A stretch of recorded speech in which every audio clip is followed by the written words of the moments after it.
बिस्मिल्लाहिर्रहमानिर्रहीम अस्सलाम वालेकुम। Welcome to home cooking spot.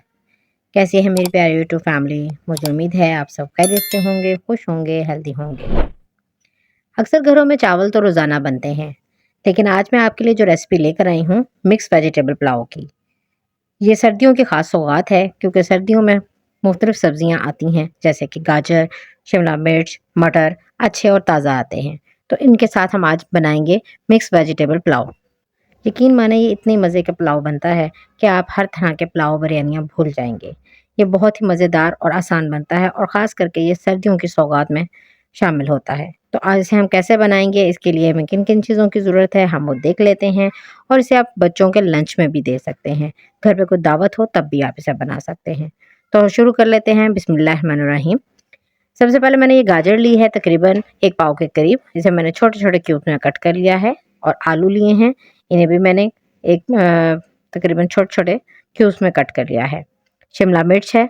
अपनी मर्ज़ी से आप जैसे चाहे इसकी कटिंग कर सकते हैं। ज़रूरी नहीं कि आपने इसे क्यूब्स में कट करना है। अब एक साफ कढ़ाई लूँगी, उसमें मैंने हाफ कप ऑयल लिया है और साथ में उसमें मैं मीडियम साइज़ का एक प्याज़ लूँगी। कुछ लोग वेजिटेबल पुलाव जो बनाते हैं उसमें प्याज़ नहीं डालते। लेकिन मैं प्याज़ इसलिए डाल रही हूँ क्योंकि इससे मसाला बहुत अच्छा बनता है और चावलों का कलर भी अच्छा आएगा। तो इसलिए मैंने एक छोटा मीडियम साइज़ का प्याज़ लिया है जिसे मैंने बिल्कुल बारीक काट लिया था। हल्का-सा इसका रंग चेंज हो गया है, ये देखें थोड़ा-सा गोल्डन सा होना शुरू हो चुका है। तो अब हम यहाँ पे इसको चम्मच मुसलसल चलाते जाएँगे ताकि इसका कलर जो है ना वो ज़्यादा डार्क ना हो जाए। तो इसको रोकने का आसान तरीका ये है कि आप इसमें हल्का-सा पानी का छींटा लगा देंगे तो इससे आपका जो प्याज़ का कलर है वो बहुत ही अच्छा-सा आ जाएगा और ज़्यादा ब्लैक नहीं होंगे आपके प्याज़, ठीक है? अब ये देखें हल्के से गोल्डन हो गए हैं। इसमें साथ ही मैं थोड़ा-सा साबुत गरम मसाला भी डालूँगी, जिसमें मैंने 2 से 3 लौंग लिए हैं, 2 से 3 बड़ी इलायचियाँ ली हैं, 2 दालचीनी के टुकड़े लिए हैं और छोटी काली मिर्चें ली हैं। इनको भी डाल के 1 से 2 मिनट के लिए मैं भून लूँगी ताकि ज़रा इनकी भी खुशबू प्याज़ के साथ शामिल हो जाए और थोड़ा-सा पानी का छींटा भी लगा दूँगी जिससे हमारे प्याज़ का अच्छा-सा कलर आ जाएगा। ये देखिए कलर देखिए कितना प्यारा-सा आ गया है। ताकि चावलों पे भी अच्छा-सा कलर आएगा तो इसलिए आपने थोड़ा-सा इसको पानी का छींटा लगाना है। साथ में मैंने इसमें एक बड़ा टमाटर काट के डाल दिया है, जिससे मसाला जो है हमारा वो अच्छा-सा बन जाएगा। मैं इसमें लहसुन अदरक का इस्तेमाल नहीं कर रही, अगर आप करना चाहते हैं तो आप वो डाल सकते हैं। तो ये देखें इसको भी डाल के मैं अच्छे तरीके से भूनूँगी मसाले को और साथ में स्पाइसेस भी डालूँगी। मैंने इसमें रेड चिली पाउडर डाला है तकरीबन 1 टीस्पून के करीब। साथ में मैंने नमक डाला है 1 टीस्पून और 1 टीस्पून ही मैं इसमें कुटी हुई लाल मिर्च डाल रही हूँ जिसे हम चिली फ्लेक्स भी कहते हैं। आप वो भी इसमें डाल सकते हैं। साथ में ज़ीरा डाला है मैंने हाफ़ टीस्पून और इन सब मसालों को मैं अच्छे तरीके से भून लूँगी। मैंने इसमें बहुत ज़्यादा मसाले इस्तेमाल नहीं किए, जो घर में आम मसाले हम यूज़ करते हैं, मैंने वही इसमें डाले हैं। आप यहाँ पे चाहें तो थोड़ा-सा चाइनीज़ नमक भी डाल सकते हैं, लेकिन मैंने सिर्फ़ इसको वो चीज़ें डाली हैं जो हमारे पास हर वक़्त घर पे मौजूद हों ताकि हमें किसी चीज़ को बाज़ार से लाना ना पड़े। उसके बाद मसाला हमारा रेडी हो चुका था। अब ये मैंने सब्जियाँ रखी थी काट के, आलू, शिमला मिर्च और गाजर, ये भी मैंने डाल दी। सब्जियाँ आप यहाँ पे और भी डाल सकते हैं, मसलन बंद गोभी डाल सकते हैं, साथ में मटर डालना चाहें वो डाल सकते हैं, हरा प्याज़ डालना चाहें वो भी डाल सकते हैं, ये आपकी अपनी मर्ज़ी है। सब्जियों की मिकदार को बढ़ाना या कम करना ये आपकी अपनी मर्ज़ी है और अपनी मर्ज़ी से मनपसंद इसमें सब्जियाँ डाल सकते हैं। बहुत से बच्चे ऐसे होते हैं जो अक्सर औक़ात शिमला मिर्च नहीं खाते, तो आप इस तरह के चावल उन्हें बनाकर देंगे तो इसमें ज़रूर खाएँगे और उन्हें पता भी नहीं चलेगा। इन चावलों में वो आसानी से सब्जियाँ भी खा लेंगे और आप इस तरह से उनको बना कर दें ताकि वो ईज़िली इसको खा सकें और आप इन्हें ये लंच बॉक्स में भी बनाकर दे सकते हैं। तो ये बच्चे अक्सर लंच में भी चावल वगैरह लेके जा सकते हैं।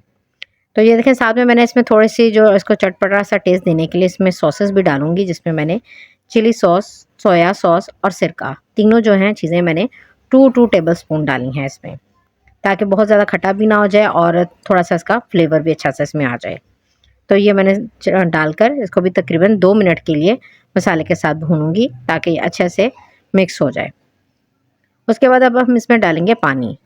पानी आपने इस तरह से डालना है कि जितना आपके चावल हैं, आपने उससे डबल पानी हमेशा हम डालते हैं।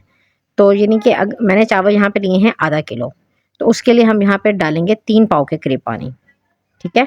तो अगर आप कप से नापें तो मैंने यहाँ पे कप जो है इसका 1.5 कप मैंने चावलों का डाला था, जिसमें मैं 3 कप इसमें पानी डालूँगी क्योंकि सब्जियाँ भी हैं वो भी थोड़ी-सी गलनी हैं और चावलों का भी हमें पानी चाहिए। तो इसलिए यहाँ पे मैंने ये 3 कप पानी जो है वो भी डाल दिया है।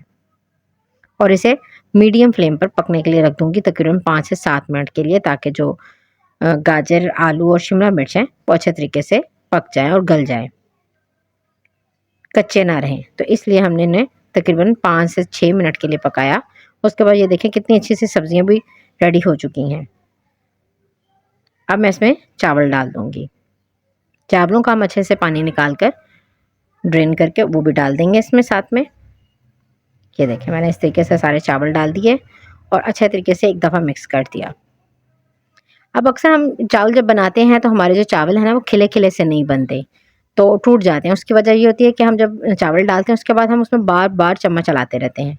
तो ऐसा नहीं करना, आपने एक दफ़ा डाले और डालकर उसको मिक्स करके कवर कर दिया और तकरीबन मीडियम से हाई फ्लेम के दरमियान में इसको रखकर आपने कवर करके पकाया।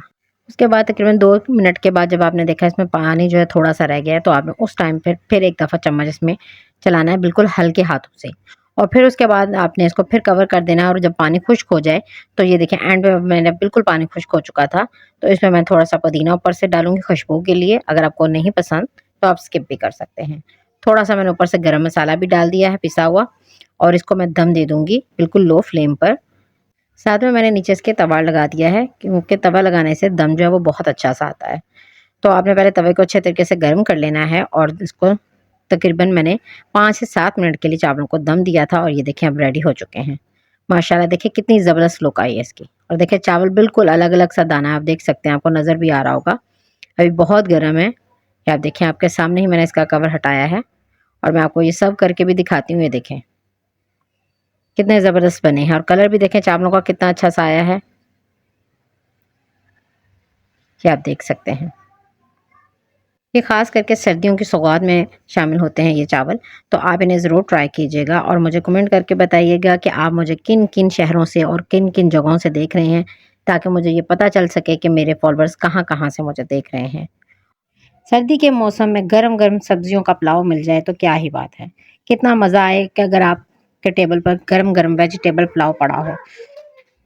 आपने इस रेसिपी को ज़रूर ट्राई करना है और मुझे ट्राई करके ज़रूर बताना है कि आपको मेरी ये वेजिटेबल पुलाव की रेसिपी कैसी लगी। चावल खिला-खिला और अलग-अलग सा दाना बनेगा और टेस्टी भी इतना होगा कि जो भी खाएगा वो प्लेटें चट कर जाएगा। तो मुझे उम्मीद है कि आज की रेसिपी आपको पसंद आई होगी। नेक्स्ट वीडियो में मिलूँगी। अपना बहुत ज़्यादा ख़्याल रखिएगा, दुआओं में याद रखिएगा। अल्लाह हाफ़िज़।